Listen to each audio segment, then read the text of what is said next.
Hi,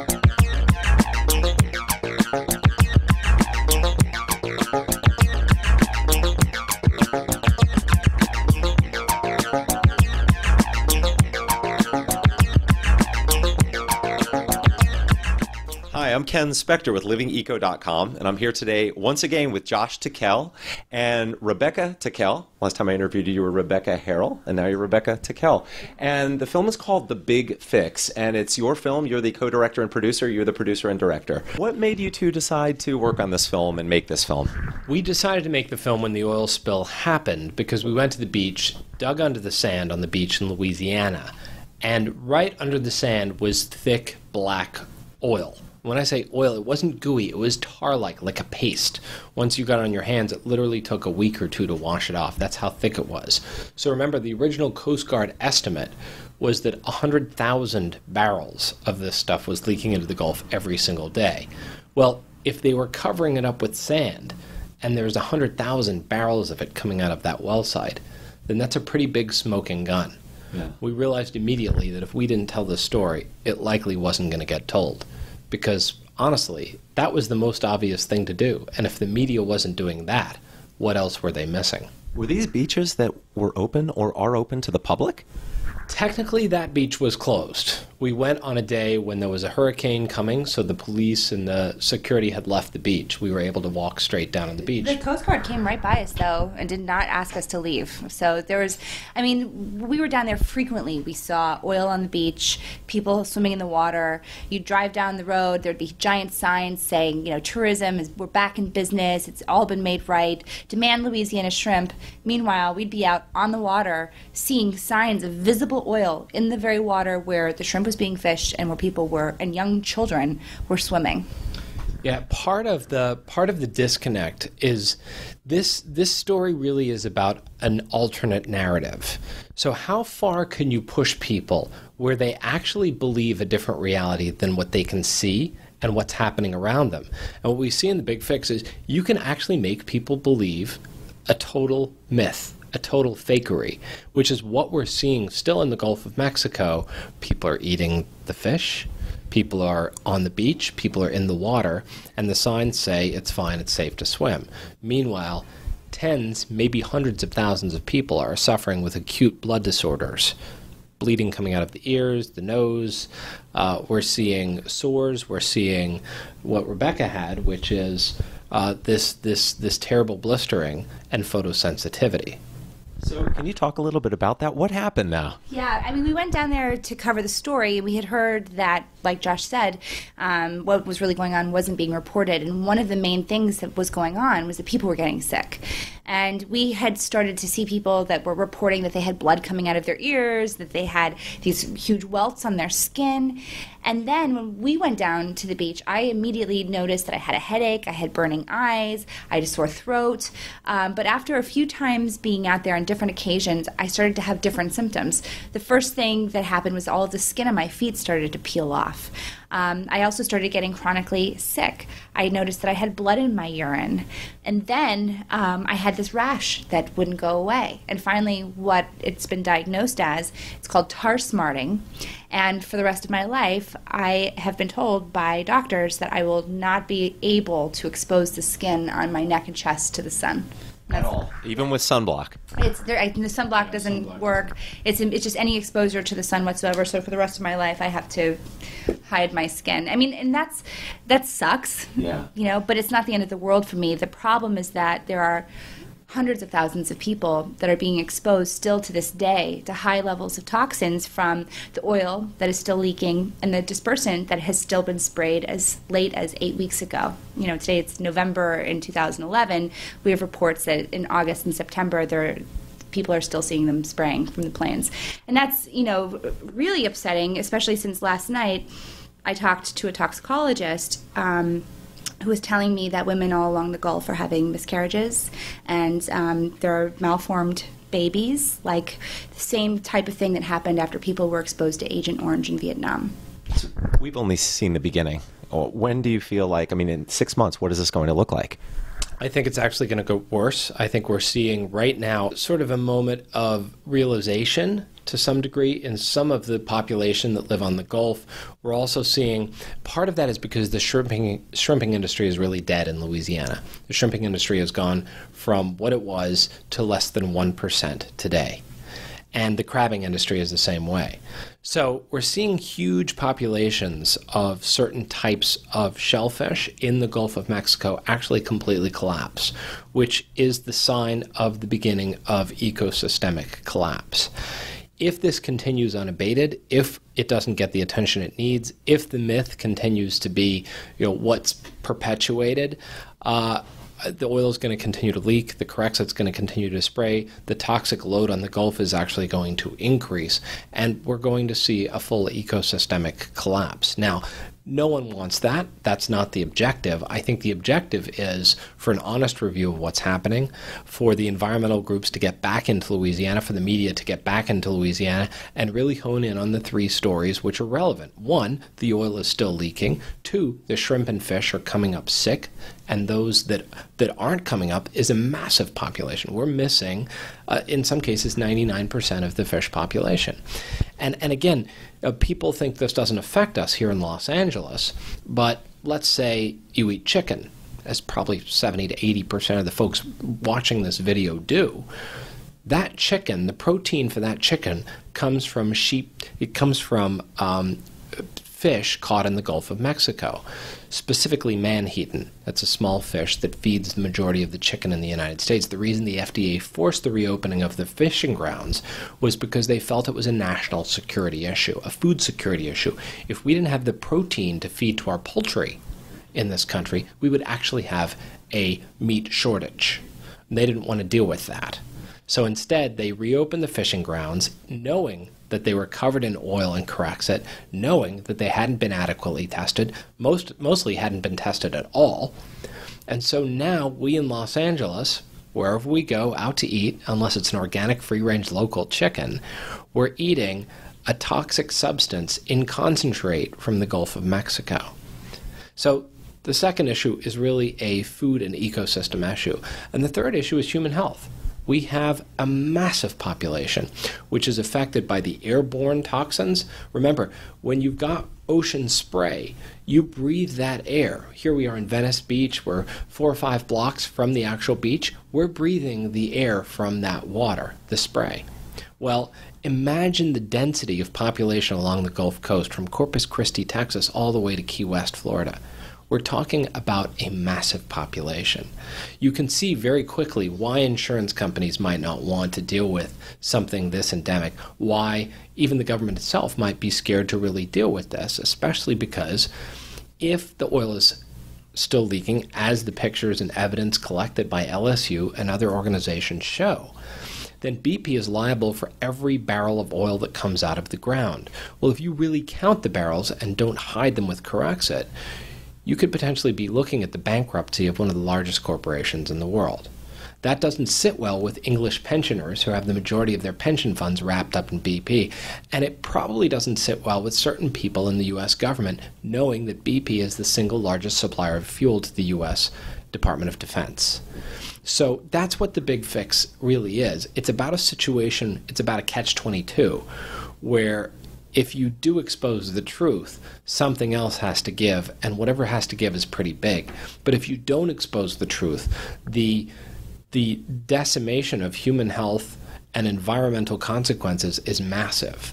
So we're in the middle of that catch-22, and I think it's going to take a little while for the media to really wake up, to really get out there, to get the evidence, and to get their heads around the size of this story. Right when everybody left the Gulf Coast is when the story got huge. We know because we stayed. And once that story catches on, I think there will start to be retribution. There will start to be, legal action. There will hopefully eventually be a ban on corexit with some kind of legislative and police body that can ensure it's not being done at night.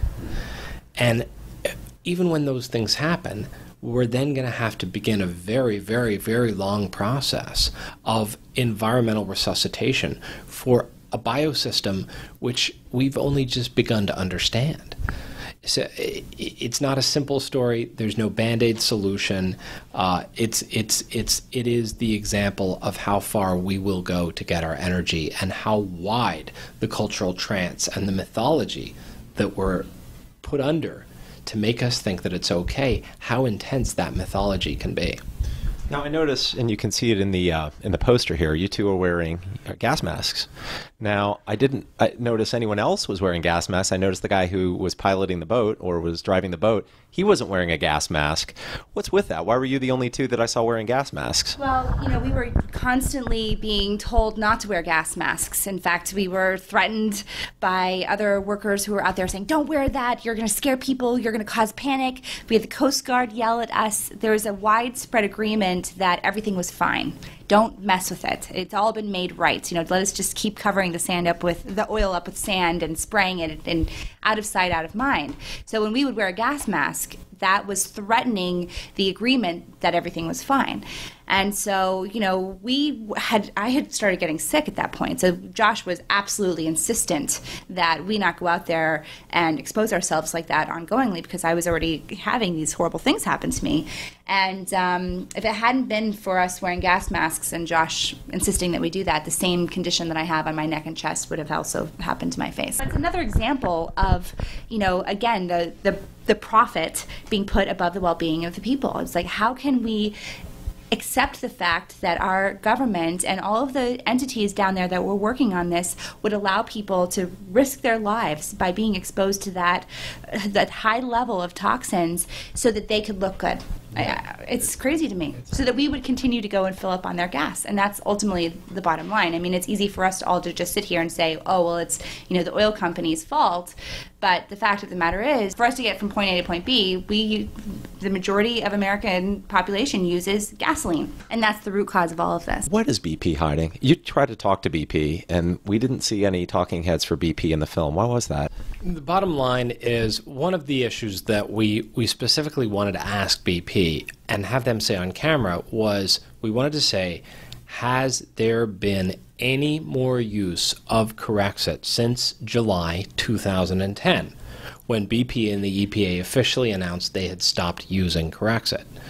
And the reason, pretty surely, that they didn't want to give an interview is because they didn't want to say, no, absolutely not, there's been no use of corexit, and then have us prove that corexit was being ongoingly used. Because let's face it, the U.S. government isn't contracting the corexit to be used. NOAA isn't contracting. The Coast Guard isn't contracting. The only entity that can realistically contract the corexit to be used is the spiller, because it's the spiller's response to deal with the spill under federal law. That was established during the Exxon Valdez. So inevitably, doesn't matter how many companies are between BP and the use of corexit, it is ultimately BP's accountability that corexit continues to be used. So that was the main issue, and it continues to be the main issue to this day. If oil is leaking, you've got to hide it. If you don't hide it, people see it. If people see it, you're eventually going to be fined for it. So it's this ongoing dance, it's this game, where as long as they can obfuscate reality with the media ads, with the sort of the billboards, the posters, the Louisiana shrimp festivals, and all of these things, and they can hide the oil at the same time, they can keep the game going. But at some stage, science has to catch up with myth, and that's what we're seeing. Ed Overton, who was the lead professor at LSU dealing with the oil spill, whose department received a $10 million grant under BP, direct grant from BP, who began by saying this is a tar-like, thick, hard, it's not like a crude, it's like a tar, and then switched his tune after the grant. Ed Overton even tested the new fresh oil that's coming from the Deepwater site, and he said this has the exact same chemical signature as the oil from the Deepwater horizon. It can only be from one place, the Macondo well. So we know the oil is still leaking. It's proven. You can't refute that. And they're going to say, well, it seeps in the ocean floor. There were no seeps in the ocean floor before the Deepwater horizon sank. So we know where the oil is coming from. It's likely at this point that there are some fissures, and that's a significant problem, because you've got a sandstone reservoir at thousands of psi over a mile deep. And if there are fissures, if there are actual cracks, or if the wellhead itself isn't securely positioned, if that cement isn't bonded correctly, there's a much larger issue here, and that is that oil won't stop leaking anytime soon. So it becomes a very difficult conversation, and that's a conversation that BP has shied away from. Were you able to get that on camera and not use it? No. They were very coy in the interview and were very good at moving around the questions, but there was enough material there in the interview to show the kind of tactic that's being used on a PR angle. And even that was denied. We were denied permission to use that. Unbelievable. Josh, what would you have done had you been CEO of BP when this disaster happened, and what would you be doing now? There were 6 really clear pathways to deal with the oil spill. The first and simplest was oil floats on top of water in a natural form, even this thick tar-like oil. Provided that I would have had to have stepped into a position where rules were already broken. Because remember, the Deepwater Horizon was designed to disallow this kind of situation from happening. It had automatic shutdown systems. It had triple layer of protection. It had warning systems. It was satellite positioned. It was in constant communication multiple times a second with several land bases. So it wasn't a surprise to everyone who's involved on a technical level. The actual people in the industry fully understood that they were pushing this piece of machinery beyond what it was designed to be pushed to do. They had physically turned off the majority of the warning systems on the rig. That would be like me telling you to fly an airplane, but turn off the warning lights. So they knew that they were drilling in a gas pocket. They knew that mud pressure had already dropped 2 weeks before. They knew that essentially everything the rig could do to shut itself off, to tell them to stop, to attempt to circumnavigate the drilling process, the rig's systems were trying to shut the rig down. It was doing what it was designed to do in an emergency situation. And they went around it, and they went around it, and they went around it. So the first thing before we even talk about the spill that we have to be clear about is that we can't have an oil industry that operates outside of regulation. We can't have an oil industry that takes a piece of equipment that's designed to operate within safe parameters and then operates it inside of dangerous parameters because it feels like it. That's the first thing that the CEO should have done, is maintained a true track record of safety, not a fake track record of safety. Painting a green logo on a gas station doesn't mean that your drilling operations is safe. And that cost 11 people's lives. So in my opinion, everyone at the top of BP is accountable for the 11 deaths, as well as the ongoing deaths that we're seeing now in the Gulf of Mexico from the exposure to oil and corexit. And that's a huge claim of malfeasance that hasn't been brought to bear. But I think over time, we're going to see the justice system kick in here. So first and foremost, the CEO should have ensured the operability of the company within legal and reasonable safety limits. He failed. Secondly, the CEO should have made sure that the cleanup operation was in fact a cleanup operation, which means that to clean the oil up, you actually have to get the oil. There are many designs, many companies were available to establish a colander-like apparatus that would have basically been dropped into the water from a floating ring, massive floating ring, and fallen down over the wellhead site, like a big pipe. And essentially that would have captured the majority of the oil and brought it up. There's a large Chinese tanker ship called the Whale. The Whale was brought in, but very late. This whale ship has the ability to separate a tremendous amount of water from oil. Remember, the oil industry is in the business of separating oil from water. When the oil comes up out of the sandstone reservoir, it's actually mixed with water. You have to lubricate and force water into the well pipe to get oil out. So as it comes up, it's mixed with water. The rigs themselves have massive centrifuges that separate oil from water. So there's no lack of knowledge inside the oil industry about taking oil and pulling it out of water. That's what the rigs do. So essentially the whale was just a large rig. It had multiple centrifuges. It was able to separate a tremendous amount of oil from the water. You could have established a colander zone, a pipe, brought the whale in, and essentially you could still be sucking up the oil from that wellhead. That would have been the most prudent thing to do, and still to this day would probably be the most prudent thing to do. From there, you could investigate bioremediation and biological processes that would augment the natural processes and create really a hot zone around that well site, which was never created. We never created a marine hot zone where we said, okay, how do we deal with this impact area? How do we deal with the wildlife, the dolphins? How do we deal with this? And do it in an ecologically responsible way. So those were the steps that should have been taken, and they weren't. Ongoingly, what's not being done: no new safety regulations in the Gulf of Mexico, no new drilling operations that have in any way changed the behavior. Remember, the first permit issued was to a partnership with BP. They're operating under the exact same paradigm as they operated before. The Deepwater Horizon is not the only deepwater rig out there. They have other deepwater rigs like Thunder Horse and others that are under manufacturing that are slowly being moved into the Gulf of Mexico. So essentially, the CEOs and the top people in BP are doing exactly the same thing they did before the Deepwater Horizon spill, with no federal restrictions whatsoever. Do you foresee any positive coming out of this spill? I mean, are there any stories that that are a little more positive? I mean, this really sounds grim, and the fact that the corexit is still being used today, the fact that the oil is still spilling, I mean, it sounds like we're heading into a global disaster. I am sad to say that we've been living this nightmare for the last 16 months, and it has been pretty grim. And to deal with it has been very challenging on so many levels. It's made me really question our democracy, because this goes straight to the heart of the White House. The fact that Obama claimed to have swum in the water and didn't actually, and said that the fish is safe when in fact it's not. It was really a huge disappointment that the people weren't taken care of and protected in this situation.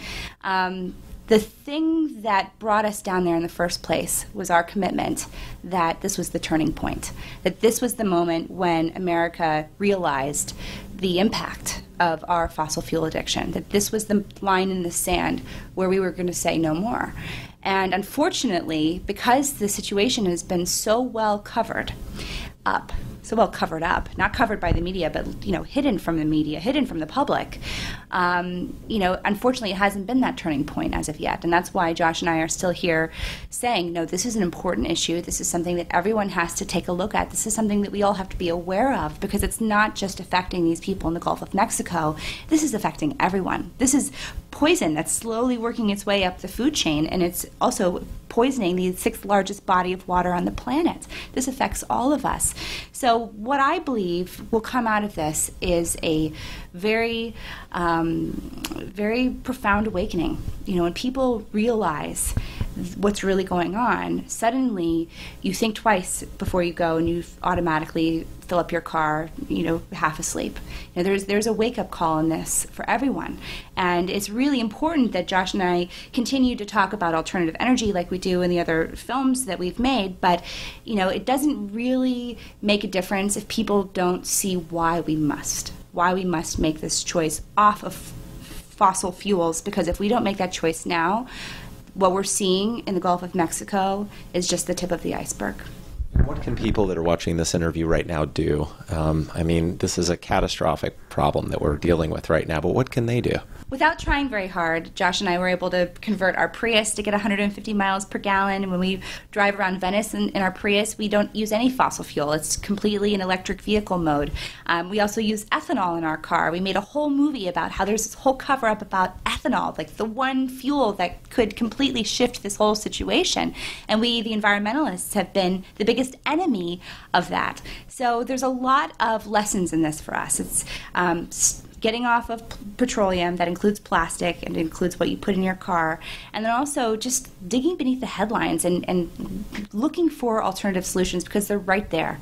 Within our community, wherever you are, there is someone that can help you to make the shift, and that's what we've got to do before it's forced upon us.